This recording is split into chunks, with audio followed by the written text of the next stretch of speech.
Alam nyo ba kung anong uso ngayon sa mga Gen Zs? Hindi na yung ligawan, hindi na yung kami na. Uso na ang situationship. Yung parang tayo, pero hindi. Yung may feelings, pero walang label. Pag-usapan natin. Let's go.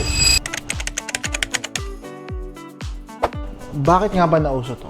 Simple lang. Takot mag-commit, takot masaktan.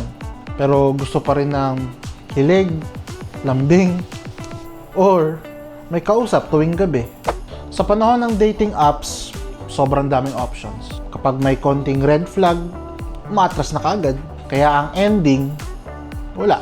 Vibe lang. Walang label, wala ring pressure. Pero, teka lang ha, wala ring kasiguruhan. Sabi nila, okay na rin to kaysa wala. Pero, hanggang kailan ka magiging almost? Hanggang kailan ka magpapanggap na masaya ka sa isang bagay na hindi naman malinaw? Don't get me wrong ha, maraming nagsasabing situationships feels good kapag tumatagal. Pero kapag tinamaan ka na ng what are we, doon mo mapapaisip na sapat pa ba ang lambing kung sa huli hindi naman akong pinipili.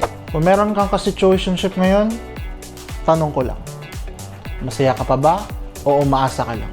Like and comment, kwento mo na rin sa baba yung story mo about your situationship. Gusto ko marinig yung side mo. Once again, my name is Ian and this is Wonder Talks. Real talk lang palagi. Peace!